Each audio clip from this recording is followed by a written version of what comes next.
back to 16. Yeah. Number 16 of BoomFitBros. I am Gus Warden.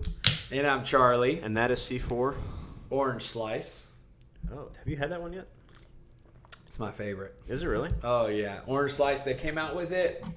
It was Tropical Blast, and then Orange Slice came out, and I was like, okay. I loved when I was young. Orange Slice, like Crush, like the Tang. Tang, anything orange was my Do they still make that?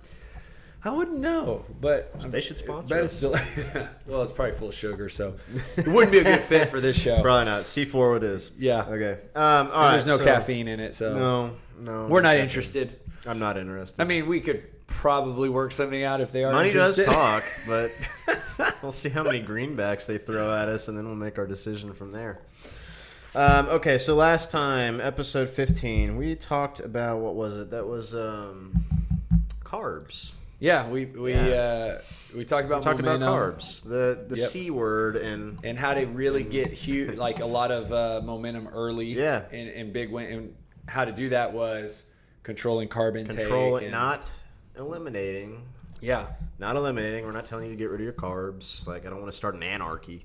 Yeah. But like, even though there already is. It really is. Yeah. I don't think people know what's going on right now. Like, at least in politics, people know what side they're on. But in like fitness, no one knows. It's like, I'm keto, I'm Atkins, I'm low carb, I'm high carb. This is the decade of carbs. This is carb hate. Hate carbs. And we need a t-shirt. Yeah. This is, and then we'll love them again. Carbs have feelings too. We'll love them again in the 20s or 30s. I love them now.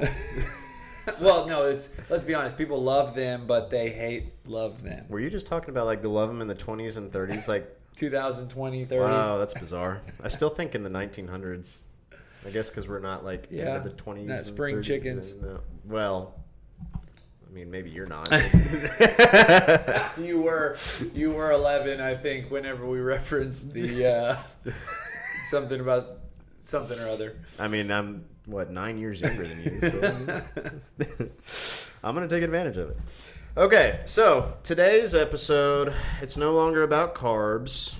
Sad day. But that is a good one, so go back and watch it. But they can actually fall into today's topic. And today's topic, we're kind of talking about something that... So, I actually have a story to segue into this, and I haven't told you that. So, I had Well, actually, this has happened to more than just one client. But we'll say I had a client, just for posterity's sake. And I was working with them, and they, for the longest time, would just stay stuck. The same weight, which wasn't the weight that they wanted, and it wasn't a weight that suited them well either. They could have stood to a loss like 20 or 30. And I'm not saying that to be rude. It's just... Anyway, covering my bases here. Yeah. Happens. It happens. And anyway, they needed to lose 20 or 30, and they knew that, and they were trying to, and it just wasn't happening. This happened for like weeks. They were just stuck at the exact same weight. And I kept asking, I was like, in my mind, I know like they're doing something they're not supposed to, because I was giving them the exact same protocol that I was giving all these other people who were having a lot of success on it. Well, and if you're doing what you're supposed to be doing, you get results. Exactly. So like there's no hiding it in the fitness space. Like you can tell us all day long, like, oh, I'm doing exactly what I'm supposed to, but like we can tell. It's kind of like when you were a kid. Yeah. And you got like into the pantry, and it was like the chocolate, and you got it all over your face, but you didn't see that. And then like your parents go, huh, did you get into the pantry? And you're like, no, but it's all over your face. Yeah. And they're like, weird. Like, and they knew. Like, that's how it is with us. Like, we know, but if we say like, oh, you're not doing it right, you'll say, well, yes, I am. And it's a weird situation. Not to lose your train of thought or to throw you off entirely, but I think one of the most powerful things that somebody can do when they have a trainer and they're stuck is admit the fault, right? Yeah. Be honest. Like, come out and just admit that, you know, full disclosure. The worst, it's just like a kid lying to his parents. The worst thing you can do is say, well, it's not working, or I'm doing what I'm supposed to, it's not working. You know, that truly is like the worst thing you can do. Yeah. It's the same thing when you're in a marriage and you're not being truthful to your spouse. You know, it's like, if the second you become very honest and just say, look, I haven't been following the plan, and it's amazing how much people appreciate honesty. Mm-hmm. And so again, just whether you're watching this and you have a trainer or you have somebody that you're asking to hold you accountable, but in this scenario, I think going back to your point, when you're trying to lose 20, 30 pounds and you keep getting stuck and somebody's checking in with you, being honest is a huge step in the right direction. Yeah, it's almost a superpower. But, the story continues. Anyway, this person, and you can probably see where I'm going with this. The person was stuck for weeks at the same weight, and I kept I was like, take me through your day. Like, what'd you have for breakfast? They tell me what they had for breakfast. What'd you have for lunch? They tell me what they had. All right, dinner, cool. You have any snacks? They tell me what they ate for the snacks. All right, what about dessert? No, I didn't have any dessert. Okay, and this went on for weeks. And then finally, I kind of I just brought up the bear. I said, hey, there's something you're not telling me. It's just, there's no way you can be sitting here and showing me what you've been eating and not losing weight.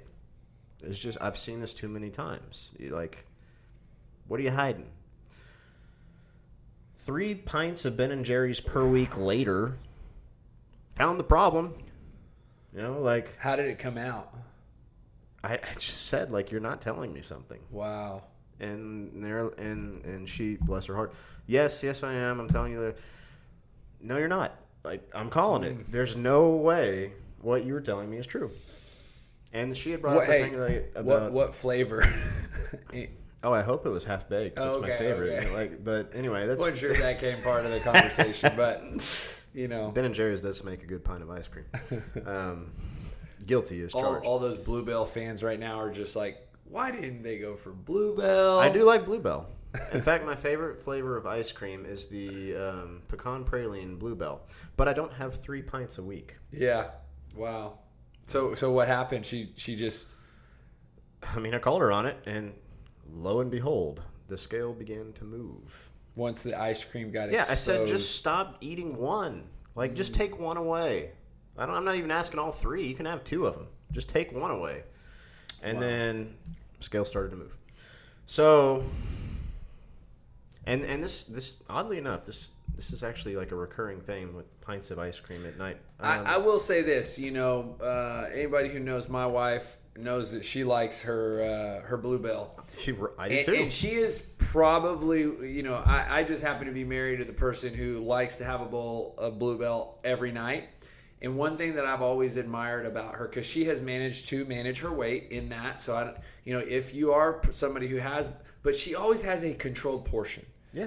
That to me is, again, I'm not endorsing Bluebell or telling people to eat a bowl every night. But I'll say they're delicious. But one thing that I have noticed is, I think the controlled portion or managing that somehow in your day makes a difference. It goes back to episode 15, controlling the carb intake, in which case the ice cream would that'd be the carb. Yeah. If you're just eating it with reckless abandon and your control is once the spoon hits the bottom of the and see, for me, that's why I don't do Bluebell, because I will go to town. I tell people, there is a fat kid inside of me just begging to come out because I can eat. So if I have a taste, which is kind of a little bit of what this week's topic is, if I so much as taste it, it can be excessive. It can turn into, I'm the guy that's the bowl turns into the pint, which turns into the half gallon. Yeah. And then you're just ugh. What did I do? Yes. So, but here's where we're leading into on this is a bit of an exaggeration for a thing that actually happens a lot more commonly, and that is the fact that when people are on any kind of a diet or nutrition plan or any plan that is supposed to help you lose weight, they are not honest with themselves, and sometimes they don't even realize it. They will do what is written on the plan. They'll follow the instructions or whatever fairly well for at least the first 2 or 3 days. But what they won't do is they don't count the little tastes and nibbles and like snacks that they have in between. Like they're sitting there like fixing dinner and they're just taking a taste of the Alfredo sauce from that, fettuccine that they're making, or like, they're making their kids' plate and making the chicken nuggets, and they're like, well, maybe one for mom isn't such a bad idea, and then they eat that and they don't count it. They completely ignore that stuff, and they're like, I ate everything that I was supposed to on the menu except for those, but those add up a lot. What you're talking about, and I feel like scratching the surface on, is really mints at the store. It's really, if I'm completely honest, the issue with why we are overweight. Like one of the primary issues is not really admitting, and we'll say there's a percentage of the population that wants to lose weight but is overweight. And then there's a percentage of the population that is overweight and not trying to lose weight. Right. So that's not the people I'm talking about. No. But the percentage of the population that is overweight and trying to lose weight, what you're talking about is probably the number one reason they're not losing weight. And this, it is all the time. Yes. And again, we love you. We're trying to love you well by being truthful. But living in a false truth is it's just one of the reasons that you're not losing it's false weight. Reality. It's kidding yourself. It's not accounting for all the things that you're doing that you're not accounting for, that you're almost convincing of yourself that you're doing what you're supposed to be doing, but you're not. I've known multiple people to tell me after I do the whole uncovering process thing that like they weren't counting their 2 glasses of wine every night. That adds up. Well, it's a glass being the arbitrary measuring amount. Like it's never the 8 ounce. Nobody ever drinks 8 ounces of wine. No one does. They drink half the bottle. Have you seen the wine glasses today? They're huge. They're massive. So are the plates. Like everything's big. Like it goes back to several episodes ago where weight loss occurs when you eat less than you burn, right? Yeah, and you have to understand that those extra calories. Yeah, you're probably right. They probably aren't coming from your meals. They're coming from everything else that you're deciding not to. Well, one time this kind of blew my mind. I've mentioned on previous episodes about food journaling and how little things add up. And I didn't realize this, and this is, again, a small thing, but mints. Mints. Andy's mints are delicious. You could eat 20 mints a day, and there you go. I mean, that's 100 calories, possibly more, depending on what you're having. Mint? Yeah, or, Snickers sample size. The fun size? Yeah. I mean, I had an issue for a while with peanut butter. I would go back to the pantry, get a little spoon of peanut butter, and then put it away. And then go back to the pantry, get another spoon. Not measuring, not counting. Next thing you know, you can go to town and have 1,000 calories of peanut butter and really not eat that much. Or how many of you finish your kid's plate? Yeah, or eat your kids' nuggets, or finish their French fries. Yeah, like, well, and the response I hear a lot is like, well, that's wasteful. I can't just let that go to waste. Yes, you can. Have you been to HEB? Well, there's so much food, and it goes back to like what you want, right? Like being wasteful, and that's a separate conversation, because if you're trying to lose weight, it's not even about that. It's not your priority.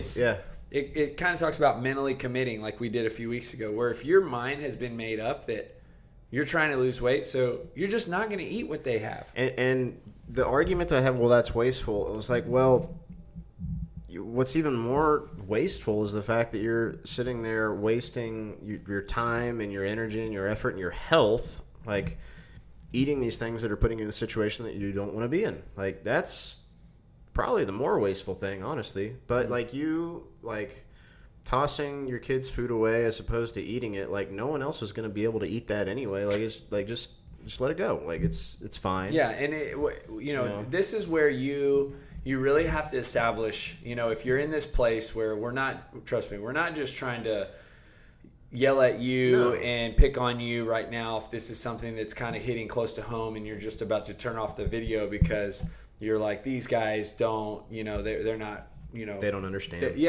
We do, and we want to help you. So if this is you right now, I would encourage you to really think about and reflect on, what are your goals? Why did you set out to lose weight? What puts you in that percentage of people that are overweight but want to lose weight?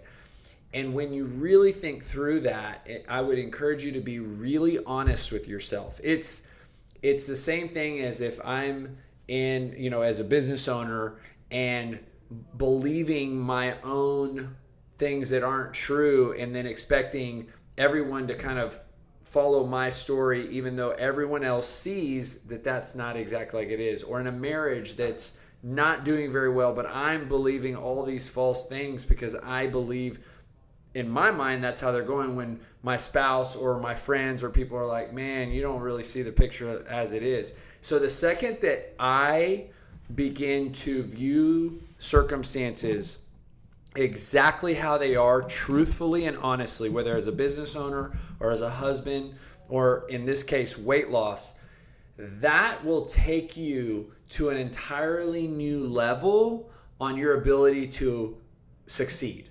Because now I'm admitting, okay, there's some things that I could be doing differently. I'm not doing everything that I can do. Let me try to change something.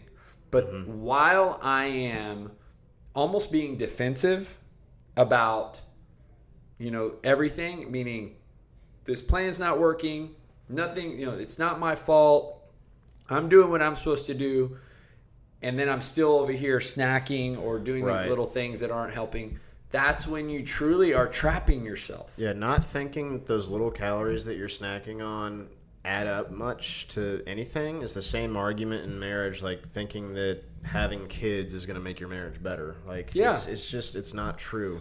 And also looking at things that you're doing that you're not measuring, like maybe you drink a smoothie every day, but you just pour orange juice in it, you throw some fruit in there, you put a big spoon of peanut butter, and you're making this smoothie, and you have convinced yourself in your mind that is your healthy smoothie. Or you go to Smoothie King every day and you drink this smoothie and you convince yourself it's a healthy thing, but it's not.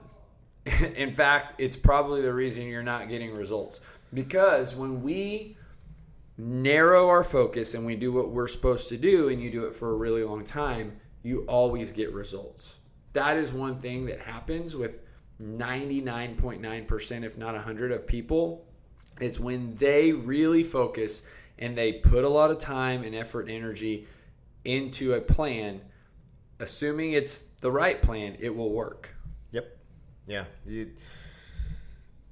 This is one of those, like, take a really close look in the mirror things before assuming that it's the plan that's broken.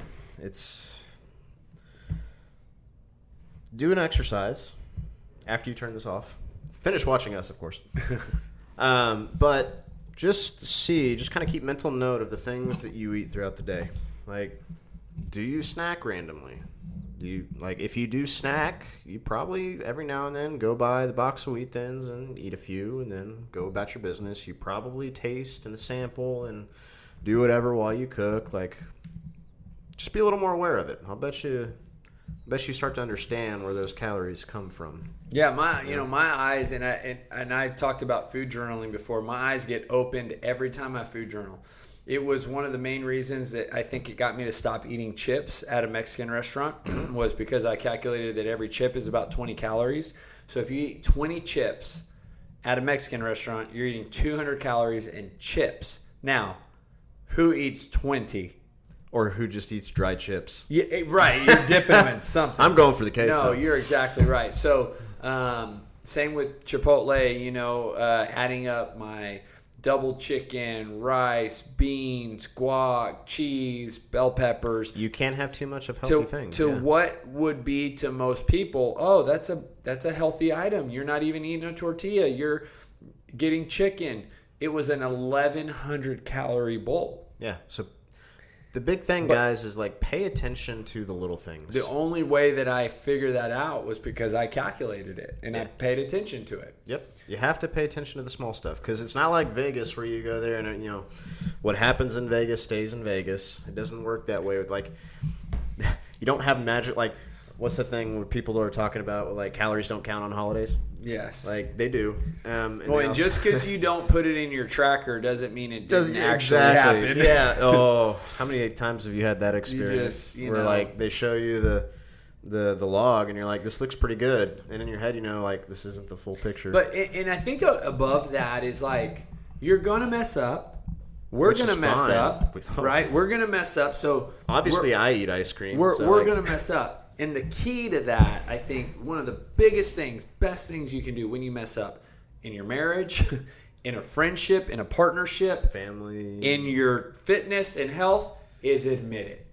That is probably the best thing you can do is when you make a mistake, admit it. Just say, I messed up, I'm off track, I'm not doing what I'm supposed to do, and I want to get back on track tomorrow. And that will be a massive step in the right direction. Big step for anyone.